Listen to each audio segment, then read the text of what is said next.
Seigneur, nous voulons une fois de plus te dire merci. Merci parce que tu nous fais la grâce d'être dans ta présence. Merci pour ces moments que nous avons passés et merci également et surtout pour ces moments que tu prends encore pour nous parler. Seigneur, il est écrit que c'est poussé par ton esprit que les hommes ont parlé de ta part. Saint-Esprit, je veux simplement être un instrument entre tes mains. Enseigne-nous. Nous ne connaissons rien, il y a tellement de défis qui nous attendent. Père, tu as dit, mon peuple périt parce qu'il lui manque la connaissance. Ce matin, ma prière, c'est qu'en sortant de ces lieux, que nous puissions encore mieux te connaître pour mieux te servir. Fais taire en moi tout ce qui est de moi et parle simplement à ton peuple. Je prends autorité sur tout ce qui ne confesse pas la Seigneurie de Jésus. Je le déclare nul et sans effet au nom de Jésus. Seigneur, que ta parole retienne l'attention de ton peuple et que ta parole transforme chacun de nous. Au nom de Jésus. Amen. Gloire à notre Dieu. Peuple de Dieu, recevez mes salutations dans le beau et précieux nom de notre Seigneur Jésus. Si ça ne te dérange pas, tu peux saluer ton voisin de ma part. Tu lui dis, Rodrigue te salue. Comme je ne peux pas saluer tout le monde, donc. Merci d'avoir transféré mes salutations.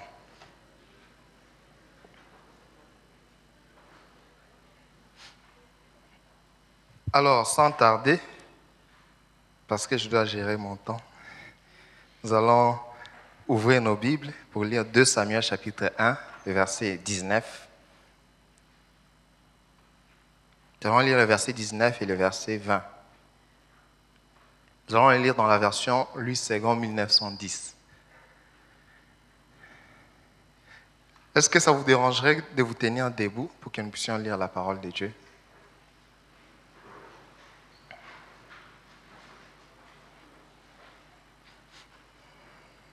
La Bible dit, l'élite d'Israël a succombé sur tes collines.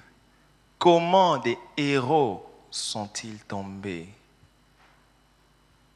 Ne l'annoncez point dans Gath, n'en publiez point la nouvelle dans les rides d'Ascalon, de peur que les filles des Philistins ne se réjouissent, de peur que les filles des incirconcis ne triomphent. Merci, nous pouvons reprendre nos places. Alors, pour nous rappeler un peu le contexte de ces textes, c'est le cri que David lance lorsqu'on apprend la mort de Saül, qui était le roi à l'époque. Le paradoxe, c'est que Saül était l'ennemi principal de David, entre guillemets. Mais lorsque Saül a succombé dans le combat avec son frère Jonathan, avec son fils Jonathan, David a eu très mal dans son cœur. Parce qu'il savait que celui qui avait succombé, c'était un héros. Et il lance ces cris. Comment les héros sont-ils tombés? Et c'est exactement ça. Merci. C'est exactement ça l'intitulé de mon message ce matin. Comment les héros sont-ils tombés? Comment les héros sont-ils tombés? Ce cri que David lance lorsque Saül meurt, c'est véritablement le cri que j'ai envie de lancer aujourd'hui. Quand je regarde tous ces héros qui tombent dans le monde, quand je regarde tous ces vaillants qui succombent dans le monde, il y a de cela quelques temps, je ne suis pas fier de raconter cette histoire. J'étais en train de causer avec mes parents au pays. Il y a celui qui était le pasteur dans notre église. L'église a plusieurs églises, plusieurs assemblées. Et dans l'assemblée où j'étais, le pasteur que l'on avait nommé le responsable de l'église, un pasteur qu'on appréciait bien à cause de son humilité, j'ai causé il y a de cela quelques temps avec mes parents. Je leur ai demandé comment va l'église. Il me dit non, comment va? J'ai posé la question au sujet du pasteur. Non, j'ai posé la question au sujet de l'église. On m'a dit non, le pasteur a été excommunié. J'ai dit quoi? On dit pourquoi il a été excommunié? Non, on l'a attrapé en flagrant délit d'adultère avec une maman de l'église.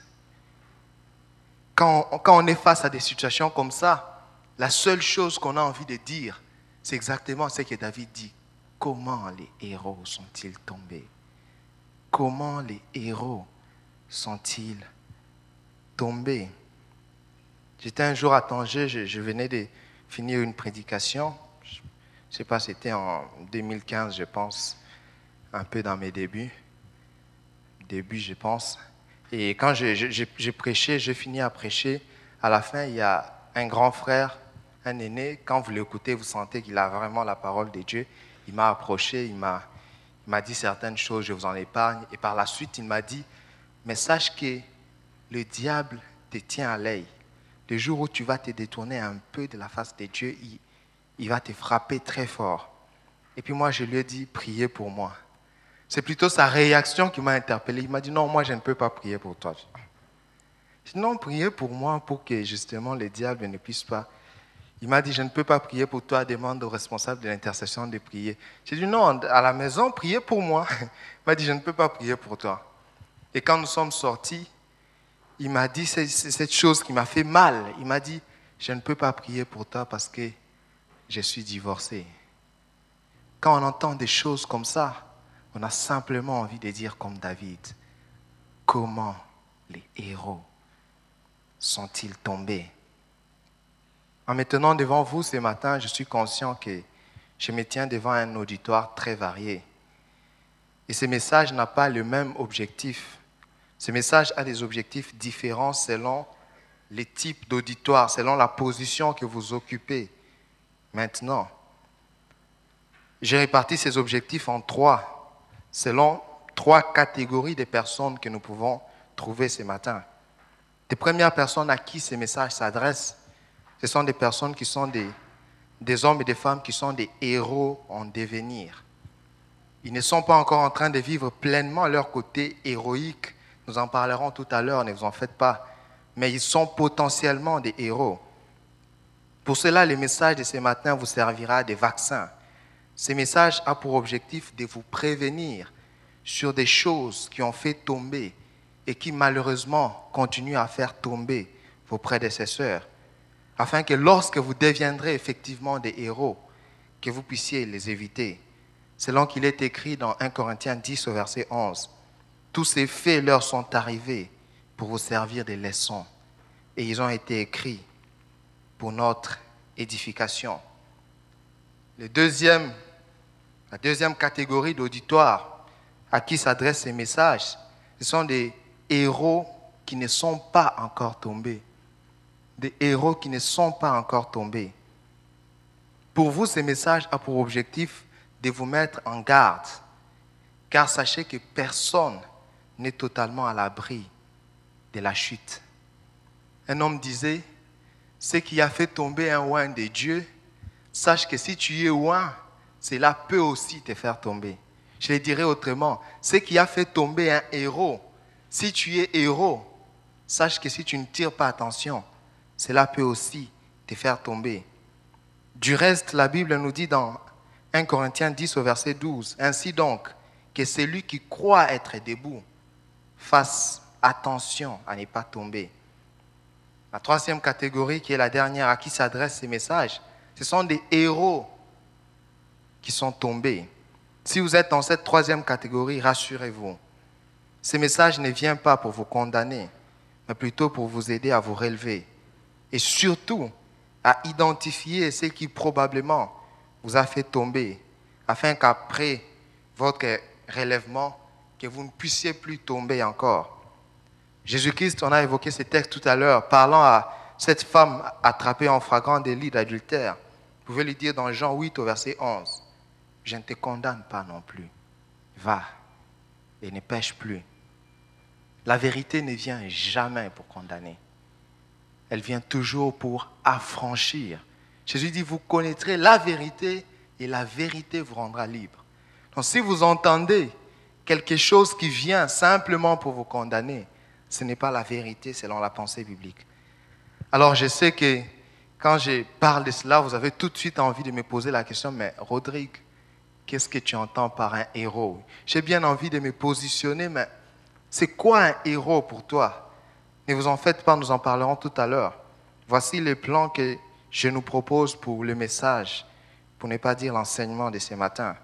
Alors nous allons commencer déjà par définir qui est un héros. Je nous proposerai 4 manières de définir un héros et à chacune de ces manières, je reviendrai vers la personne de Christ pour faire un lien. Parce que nous pouvons être tous d'accord que le héros par excellence, c'est bien évidemment Jésus-Christ. Alors la deuxième des choses, le deuxième point, nous parlerons de que veut dire un héros qui tombe. Quand je parle d'un héros qui tombe, qu'est-ce que je veux vraiment dire? Le troisième point, quelques vérités à savoir sur la chute d'un héros. Le quatrième point, les choses qui font tomber les héros. Et je finirai par une brève conclusion. Alors, sans transition, commençons par définir un héros. Qui est un héros?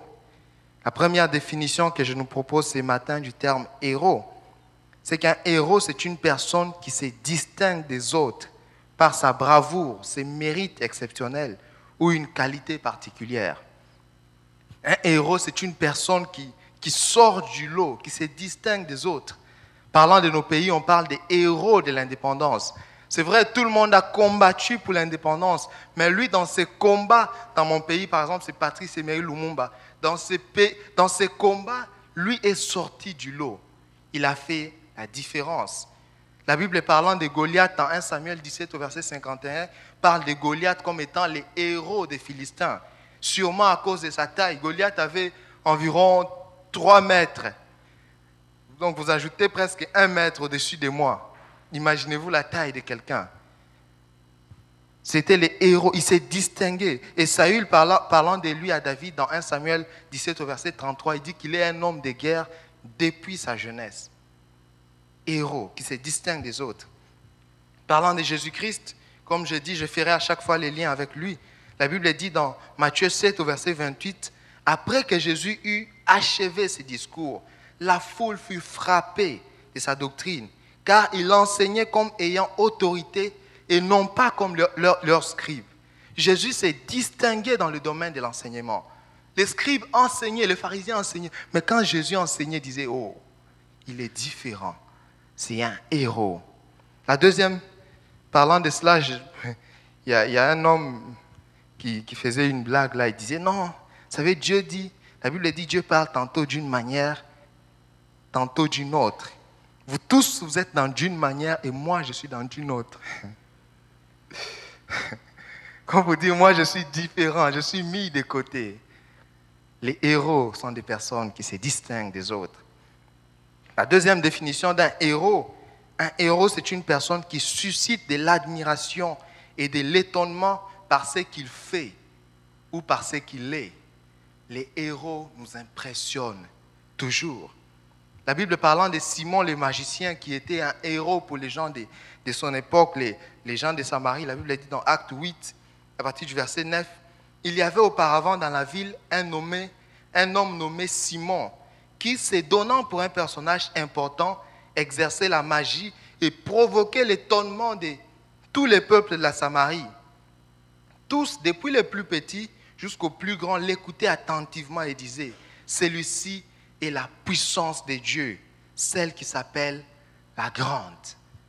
Simon les étonnait. Simon était un héros par ce qu'il faisait.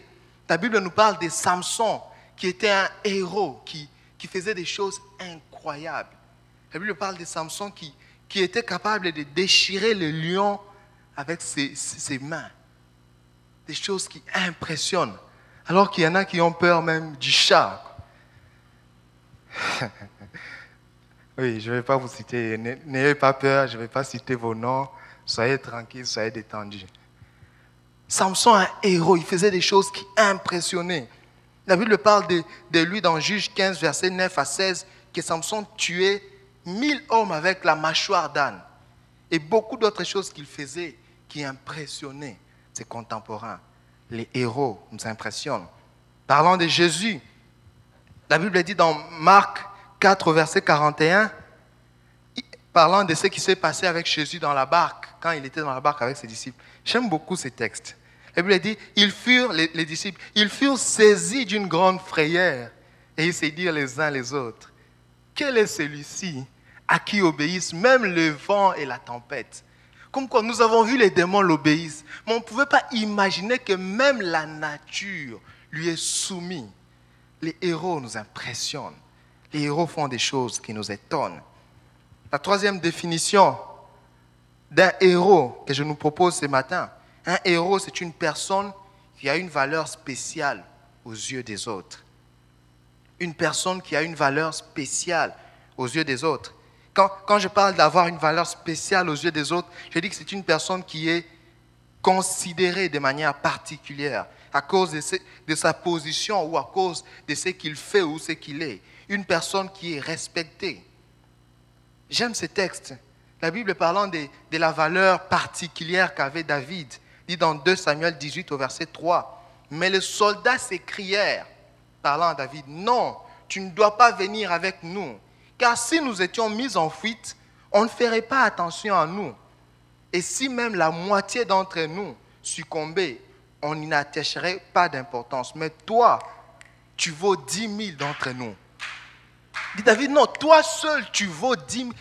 Ce n'est pas David qui l'a dit, mais il avait une valeur particulière aux yeux des autres. Élie avait une valeur particulière aux yeux d'Élisée. Élisée, lorsque Élie montait, il dit dans 2 Rois 2 au verset 12, « Mon père, toi qui étais comme les chars d'Israël et sa cavalerie. » Quand il voyait Élie, il dit, ça vraiment, c'est tout un char d'Israël. Les héros ont une valeur spéciale à nos yeux. Parlant de Jésus-Christ, qui est le héros par excellence, la Bible dit de lui dans Jean 3 au verset 1, la Bible dit, mais il y eut un homme d'entre les pharisiens nommé Nicodème, un chef des Juifs, qui vint, lui, auprès de Jésus de nuit et lui dit, « Rabbi, nous savons que tu es un docteur venu de Dieu, car personne ne peut faire ce que tu fais si Dieu n'est avec lui. » Aux yeux de ses contemporains, Jésus était considéré comme un enseignant. Il avait une valeur particulière. Tout le monde enseignait, mais on dit, lui, c'est vraiment un docteur venu de Dieu. Un homme de Dieu raconte cette histoire. Il dit qu'un jour, alors qu'il venait de prêcher quelque part, il est sorti, il a entendu juste un jeune qui criait « Ah, arrêtez, je vais le voir. » Il dit « C'est quoi ?» Il dit, le jeune est venu, il a dit « Pasteur, depuis ma jeunesse, j'ai toujours rêvé de saluer. Est-ce que tu peux me saluer, s'il te plaît ?» C'est bon, c'est la moindre des choses. Il a salué. Il dit, quand il a salué, il a dit à ses amis, là j'ai salué le pasteur Roland Dallot. Je ferai 1 semaine sans laver les mains.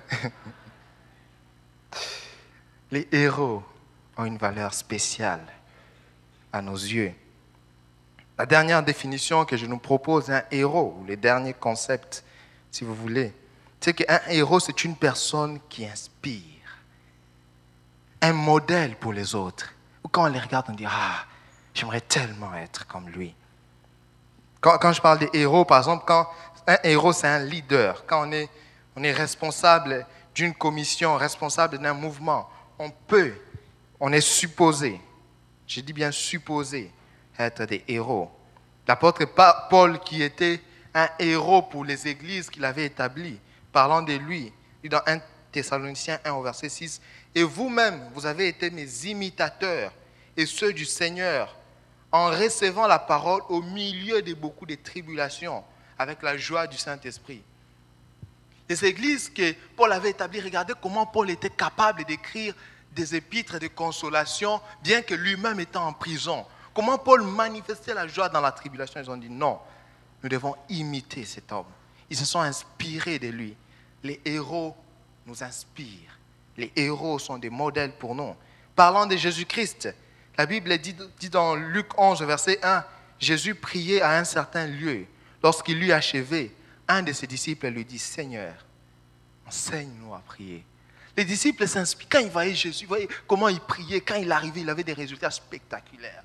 Ils voulaient tellement s'inspirer de lui qu'ils sont venus. Ils lui ont dit, « Seigneur, enseigne-nous à prier. » On est ensemble? Gloire à Dieu. enseigne-nous à prier. Cet homme de Dieu raconte l'histoire d'un homme de Dieu qui l'avait inspiré par rapport à son humilité. Il dit un jour, il était venu dans une église, c'était une grande église, je crois, d'environ 10 000 membres. Alors il était arrêté dehors, très mal habillé. Il voit cet homme de Dieu venir. « Ah bonjour, comment tu vas? Très bien. » Il les prend doucement, il l'amène, il les fait asseoir devant. Bon, lui, il pensait que c'est juste un fidèle lambda. C'est quand il les fait asseoir devant, il dit « Non, c'est moi le pasteur de cette église. » Ah!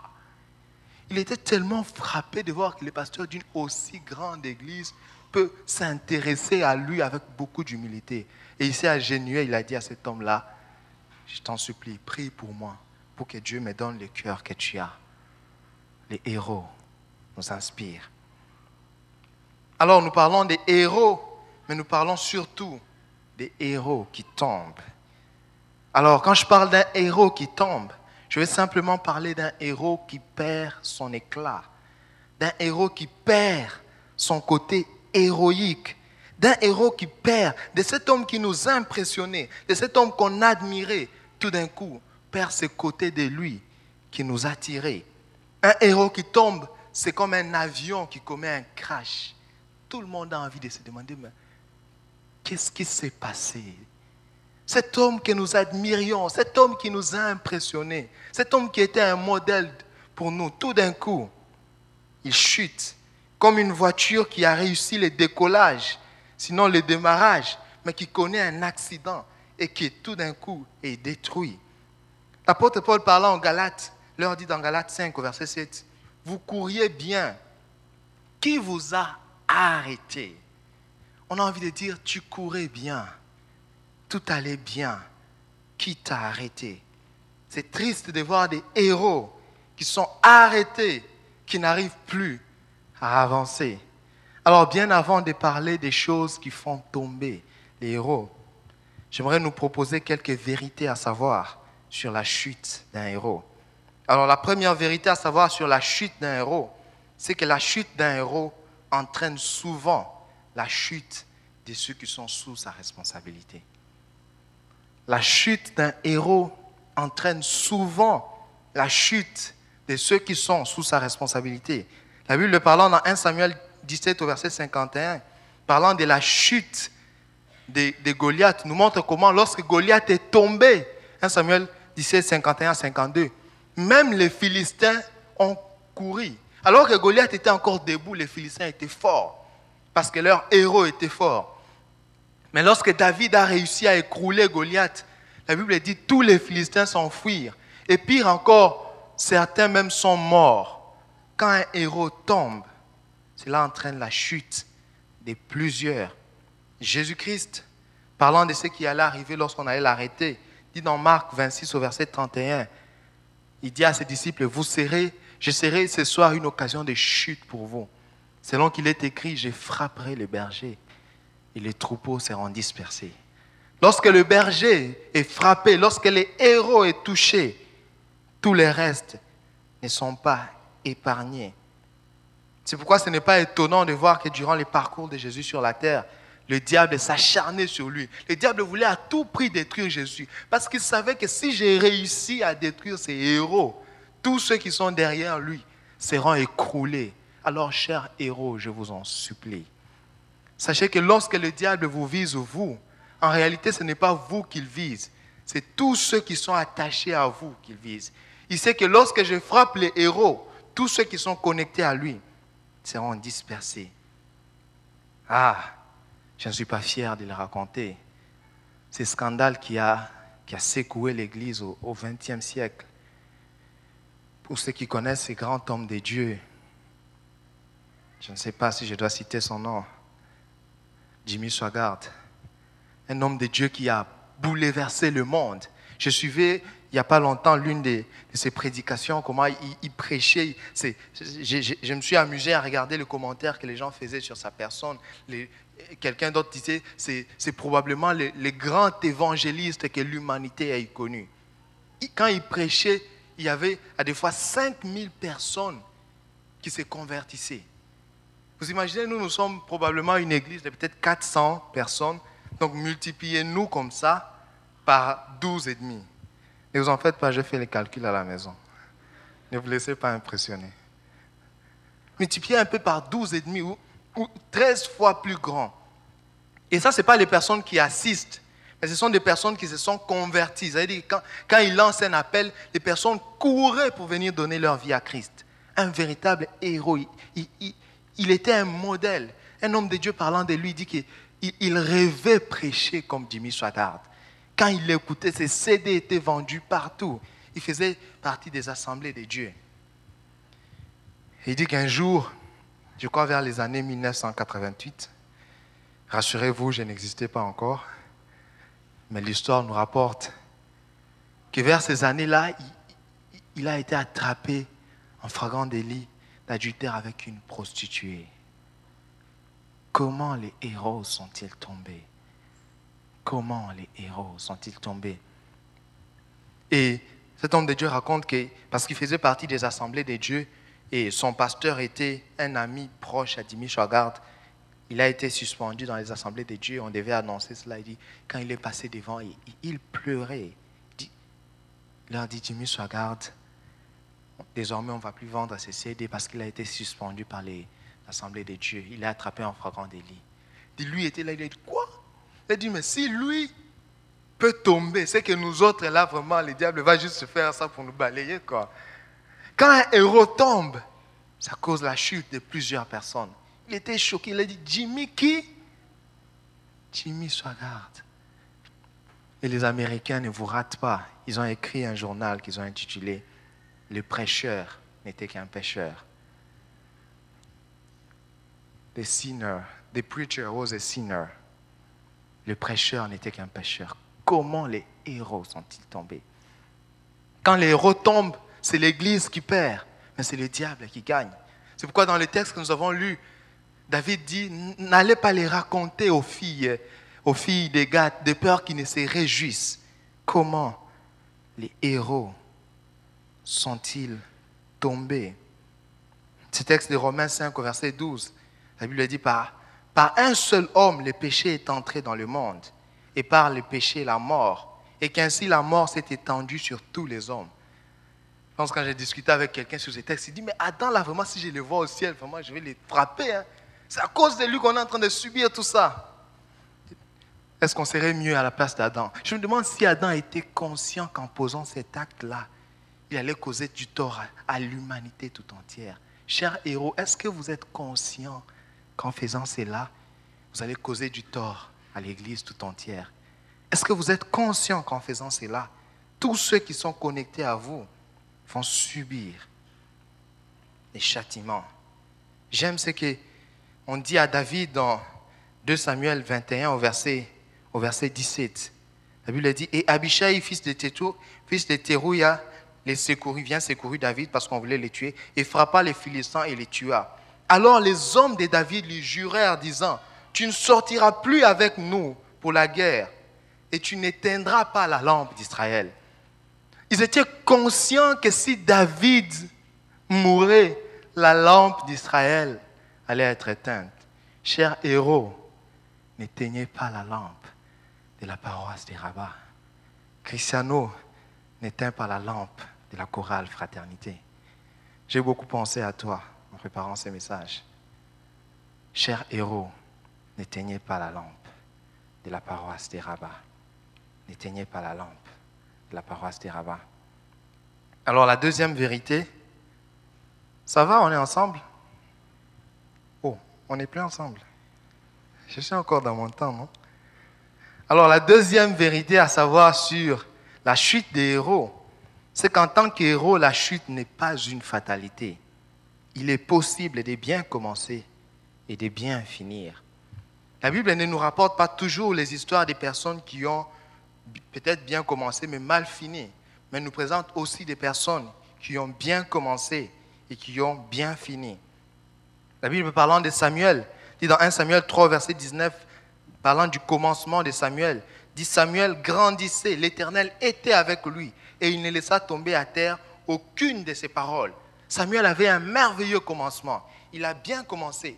Que c'est merveilleux de bien commencer. J'aime également la fin de la vie de Samuel.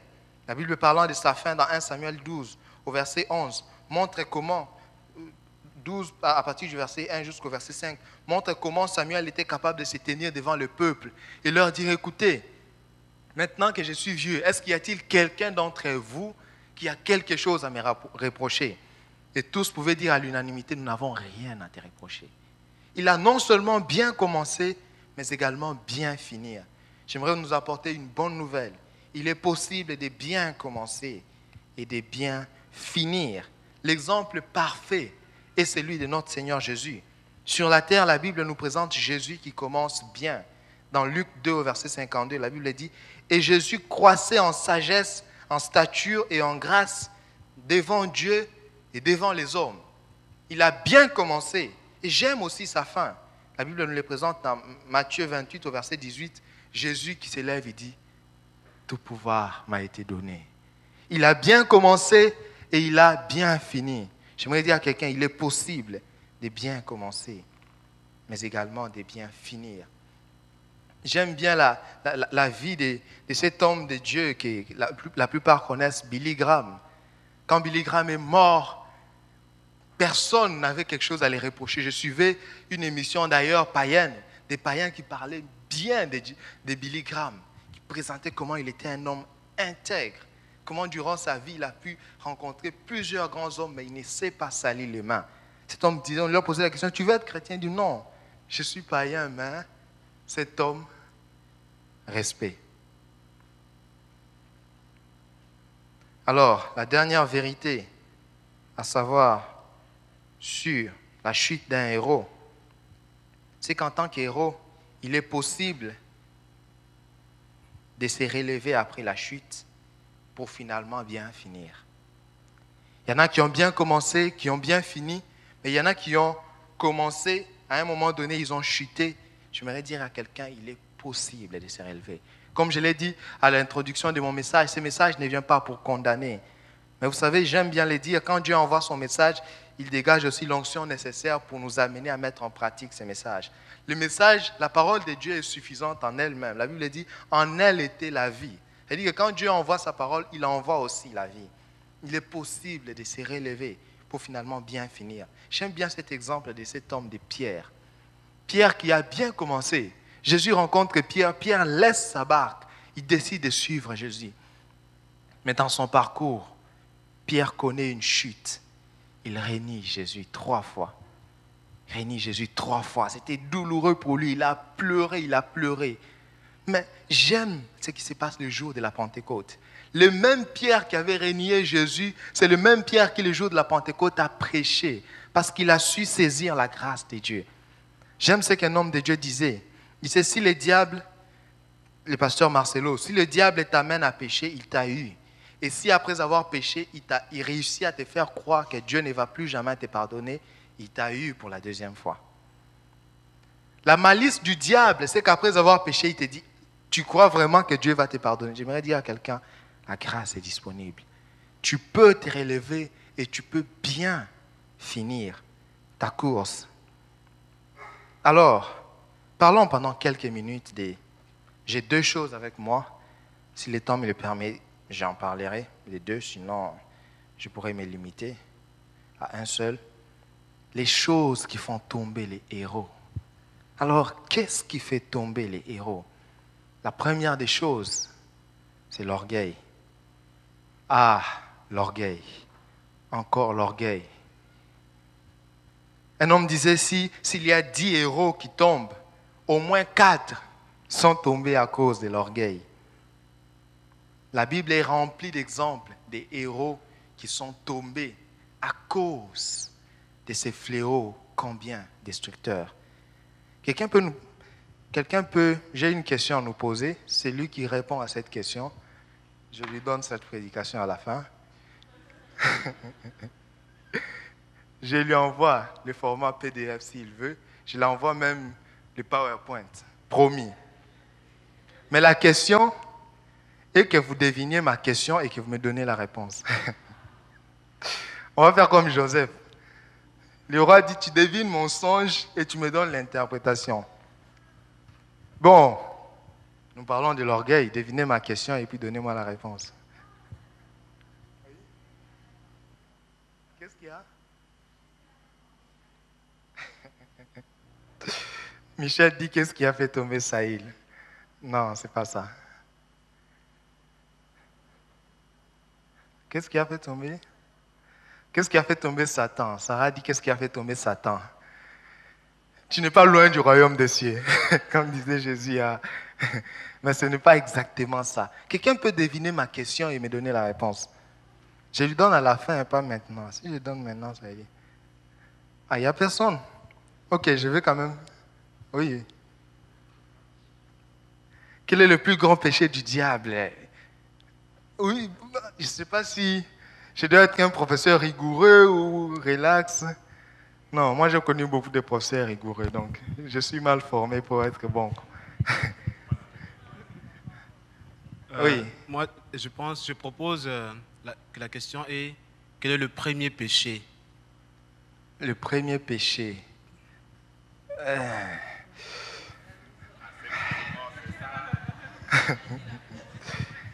Pas exactement. Oui, frère.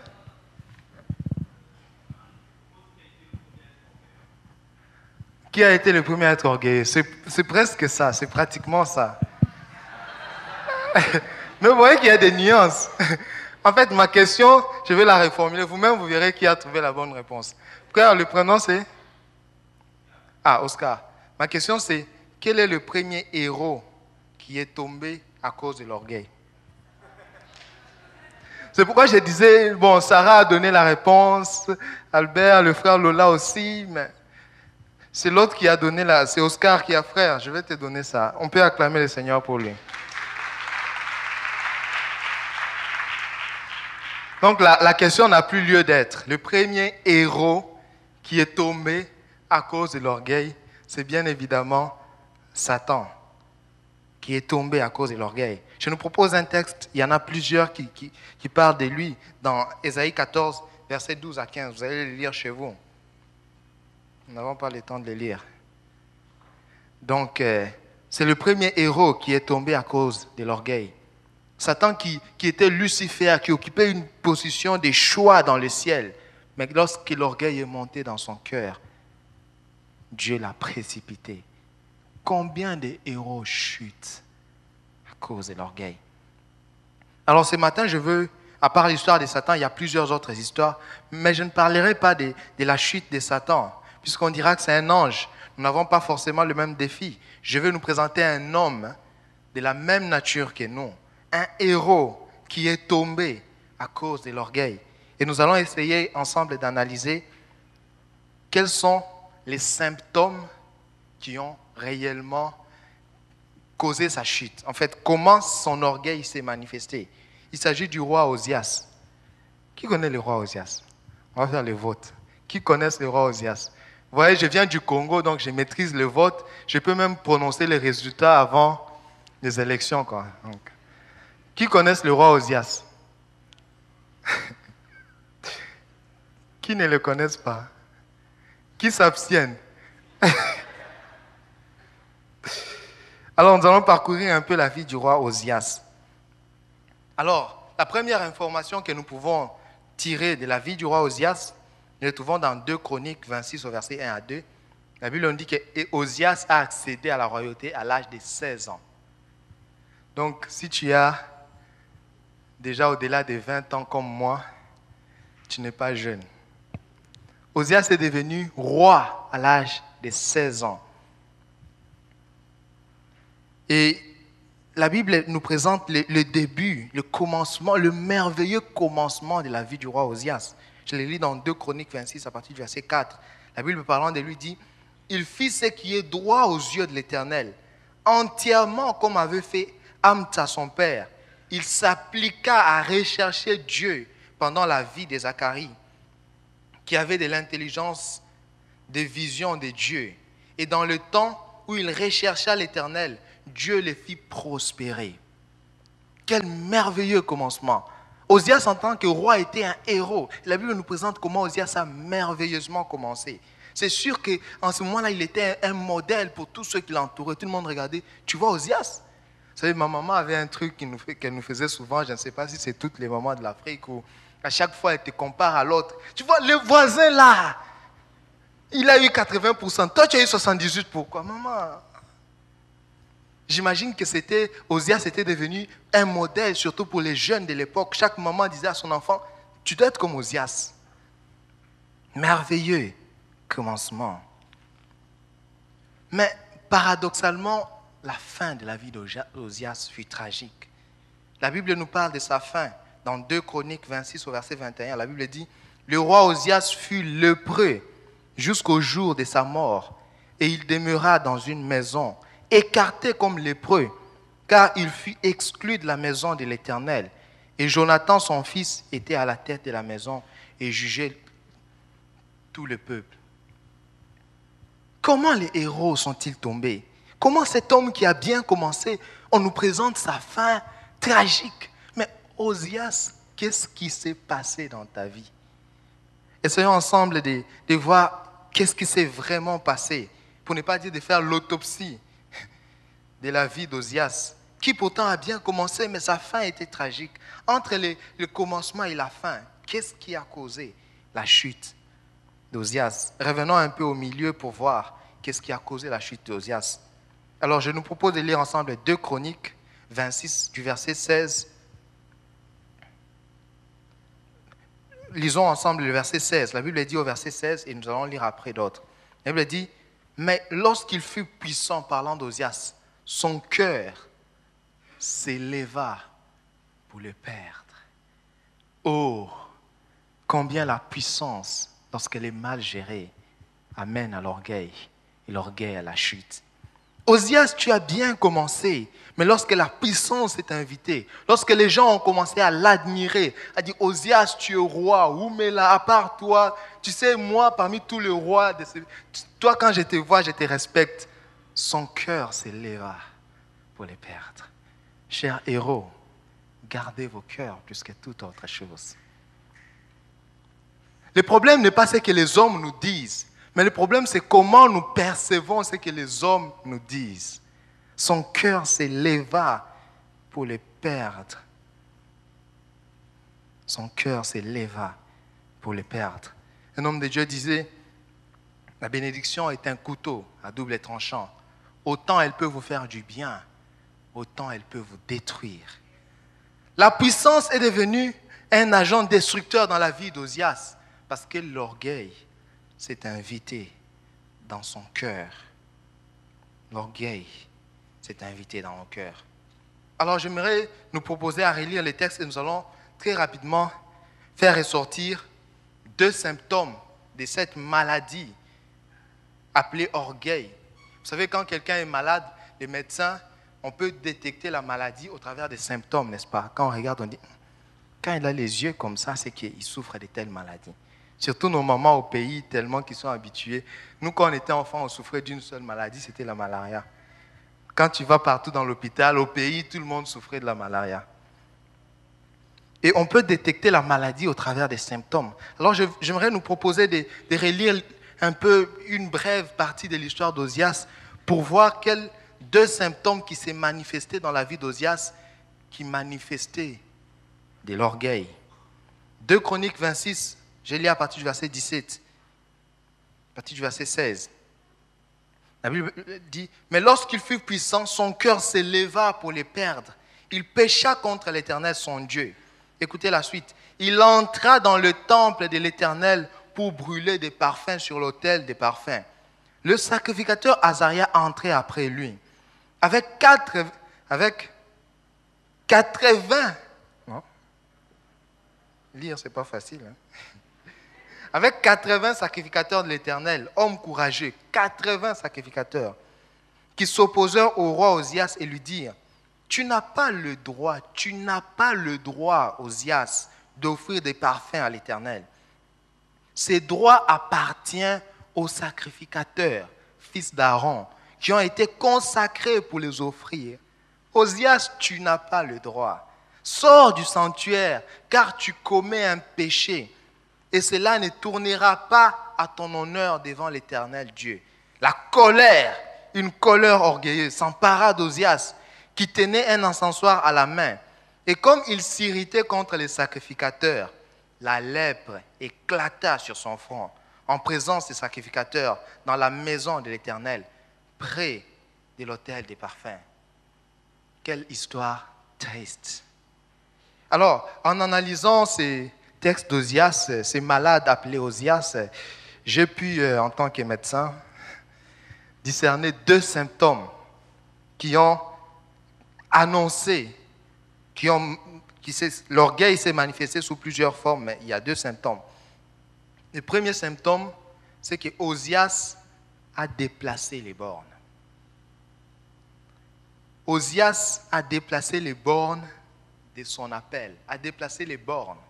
La Bible parlant des bornes nous dit dans Proverbe 22 au verset 28, « Ne déplace pas la borne ancienne que tes pères ont posée. » Mais Osias n'était même pas les bornes posées par un homme.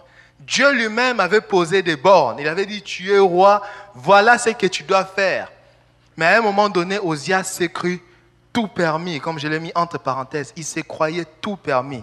Il s'est dit, je suis roi, non seulement je suis roi, je suis puissant, je peux faire ce que je veux. Les sacrificateurs lui disent, non, écoute, offrir les encens, c'est réservé aux sacrificateurs. Tu n'as pas le droit. Osias a dit, écoutez, c'est moi le roi, je fais ce que je veux. Quand vous remarquez dans votre cœur, vous commencez à penser que vous êtes permis à tout faire, sachez que c'est déjà un symptôme de l'orgueil dans votre cœur. Osias, tu as des limites. Il y a des choses que tu ne peux pas faire. Il y a des choses qui ne te sont pas réservées. Reste à la limite de ton appel. Reste, fais. Ne dis pas, bon, lui, il fait ce qu'il fait, bon, je peux aussi le faire. Hein. Tu n'as pas le droit, Osias. Tu n'as pas le droit. Alors, très rapidement, le deuxième symptôme qui a causé la chute du roi Osias, c'est que Osias avait du mépris pour les autres, en particulier envers les sacrificateurs, des autorités établies par Dieu. Le mépris envers les sacrificateurs. Osias avait du mépris dans le sens où, premièrement, il s'est permis de faire ce que seuls les sacrificateurs pouvaient faire. Et deuxièmement, même quand les sacrificateurs lui empêchaient de faire cela, il ne voulait pas l'écouter.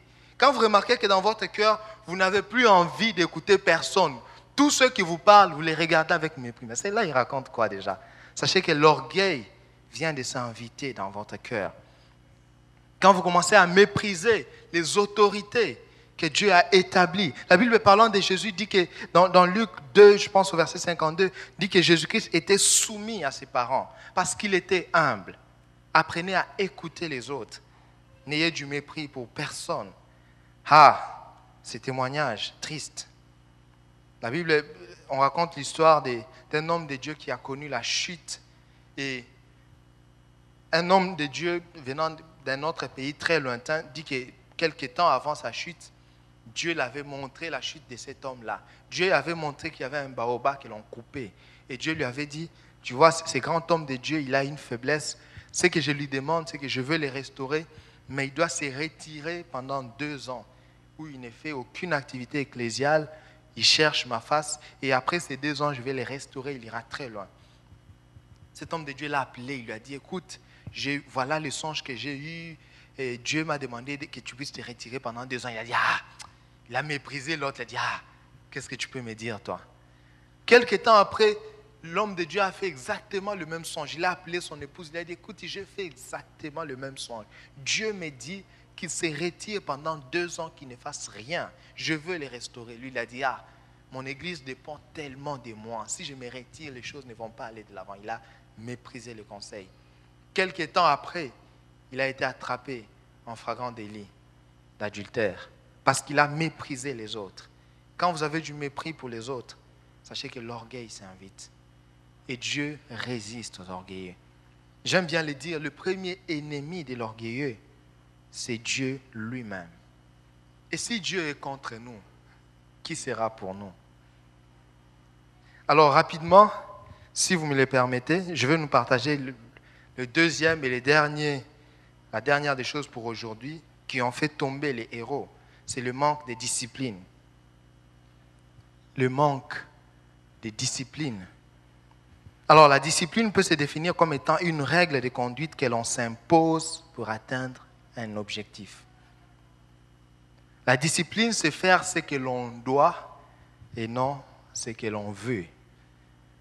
La Bible, Paul parlant de cela dit dans 1 Corinthiens 9 au verset 27, il dit « Mais je traite durement mon corps et je le tiens assujetti, de peur d'être moi-même rejeté après avoir prêché aux autres. » Paul dit « Mon corps a envie de faire certaines choses, mais je traite durement mon corps et je le tiens assujetti. » Voilà la discipline. On s'impose quelque chose parce qu'on veut atteindre un objectif. Et l'objectif que nous voulons atteindre en tant que chrétiens, c'est bien évidemment de réjouir le cœur de Dieu.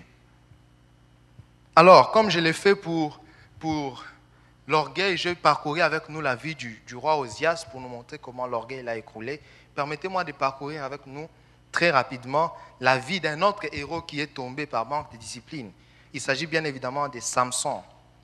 Alors, en regardant le parcours de Samson, nous pouvons remarquer qu'à plusieurs reprises, Samson a fait montre de manque de discipline. Samson a fait montre de légèreté à plusieurs niveaux. On est toujours ensemble? D'accord. Moi, je ne suis pas fatigué de prêcher, donc ne soyez pas fatigués d'écouter. Mais ne vous en faites pas, je vais finir tout à l'heure. Alors, en regardant le parcours de Samson, nous constatons à plusieurs reprises plusieurs légèretés. La première des choses, c'est que dans Juge 14, versets 8 à 9, la Bible nous présente Samson qui se permet de toucher les cadavres d'un lion, de prendre du miel. Vous savez qu'on utilise ça souvent pour sortir. Non, il faut déchirer les lions, sortir le miel. Mais Samson, en tant que naziréen, puisqu'il était naziréen consacré, quand vous lisez dans Lévitique et tout, parmi les choses qui étaient interdites aux naziréens, les naziréens n'avaient pas le droit de toucher les cadavres d'un animal. Et Samson était naziréen. Et vous remarquez que dans le texte, quand vous le lisez, quand il a fait cela, la Bible dit qu'il n'a pas dit à ses parents. Parce qu'il savait que s'il disait à ses parents, on allait lui reprocher cela. Samson, qu'est-ce que tu vas faire? Toucher les cadavres. C'est vrai que tout le monde peut le faire, mais toi, tu es naziréen. Toi, tu es consacré de Dieu. J'aimerais dire aux héros, il y a des choses que tout le monde peut se permettre de faire, sauf vous. Il y a des choses que tout le monde peut se permettre de faire, sauf vous, parce que vous êtes héros, parce que vous êtes consacrés de l'Éternel. Quel manque de discipline de la part de Samson. Le deuxième acte, Juge 16, verset 1, la Bible dit, Samson partit pour Gaza, il y vit une femme prostituée et il entra chez elle. Samson, qu'est-ce que tu fais là-bas? Quelle légèreté. C'est comme s'il n'avait pas conscience de ce qu'il était. Samson, qu'est-ce que tu fais là-bas? Manque de discipline totale. Le troisième acte qui montre encore la légèreté que Samson avait, le manque de discipline, nous le trouvons dans Juge 16, versets 13 à 21. Samson qui ne sait pas garder le secret que Dieu lui a donné. Samson ne sait pas dire non à Dalila. Dalila insiste. Samson finit par dévoiler le secret que Dieu lui a donné. Cher héros, Dieu t'a donné un secret. Il a dit, ça tu les gardes pour toi-même. C'est lui qui dévoile tous les secrets, tue les sacrés. Samson manque de discipline. Il ne sait pas dire non à Dalila. Cher héros, apprenez, pour ne pas dire apprenons à dire non à certaines choses. J'aime l'attitude des compagnons de Daniel. Ils se retrouvent, on leur dit, vous devez fléchir les genoux devant la statue. Il dit au roi, écoute roi, avec tout le respect que nous te devons, nous t'aimons bien, mais là, non. Chers héros, apprenez à dire non. Apprenez à dire non à certaines choses. J'aime également les apôtres, dans les actes des apôtres. La Bible présente les apôtres alors qu'on leur reproche, on dit, écoutez, nous vous interdisons de prêcher au nom de Jésus. Il leur dit, jugez-en vous-même. Est-il préférable d'obéir aux hommes plutôt qu'à Dieu? Les apôtres disaient non à cette recommandation. Apprenons à dire non. J'aimerais finir avec ces témoignages et je veux conclure mon message. Un homme de Dieu raconte cette histoire assez triste d'un héros. C'était un homme de Dieu que Dieu utilisait puissamment. Il dit au travers de lui, il a vu des malades être être guéri. Vous voyez, il y a des personnes où, quand ils prient pour un malade, toi tu pries, ça ne marche pas, tu as envie de lui demander, mais moi, mes prières sont gérées par l'ange Gabriel, et toi, c'est directement par Dieu le Père, ou quoi? Il accomplissait des choses extraordinaires avec Dieu. Et à l'époque du révérend Mobutu, il dit qu'il entrait même dans les jets privés, il venait les voir, il dit, tu sais, j'ai vu Mobutu face à face. Donc il était parmi les personnes qui priaient pour Mobutu, un homme extraordinaire. Mais à un moment donné de sa vie, il a commencé à faire preuve de beaucoup de légèreté. L'homme de Dieu dit qu'il commençait à les rencontrer avec les prostituées, il commençait à se permettre, il dit, ah, t'inquiète pas, ce sont juste. Et un jour, on l'appelle, on lui dit, cet homme de Dieu est à l'hôpital, il est gravement malade. Sa mère l'appelle. Il dit, quand il arrive, normalement, cet homme-là est plus clair que lui. Mais quand il est arrivé à l'hôpital, il a eu l'impression que lui, il était métis, quoi. Quand il s'est regardé, l'homme est devenu très noir. Quand il a regardé cet homme, il avait très mal. Si j'étais à sa place, j'aurais eu envie de répéter cette phrase. Comment les héros sont-ils tombés? Et il a demandé, non, écoute, on va prier pour cet homme. L'homme a dit, ah, c'est quoi prier? Arrêtez-moi avec vos histoires de prière. Quoi? Il a dit, cet homme par qui Dieu est passé pour guérir les malades, pour faire toutes ces choses, comment il peut finir comme ça? Il dit, quelque temps après, cet homme est mort. Et quand il était mort en se battant avec les esprits. On l'entendait crier. Comment les héros sont-ils tombés? J'aimerais finir mon message en disant ceci. Si un célèbre écrivain, Amadou Hampâté-Bâ, pouvait dire quand un vieillard meurt, c'est toute une bibliothèque qui brûle. Moi, je dis, quand un héros tombe, c'est tout un peuple qui en souffre. Alors, chers héros, veillez, sinon veillons à ne pas faire souffrir tout un peuple. Que Dieu vous bénisse abondamment.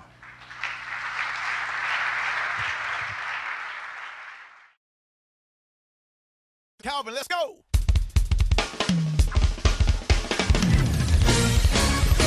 Woo! Yeah! This song right here, we coming out.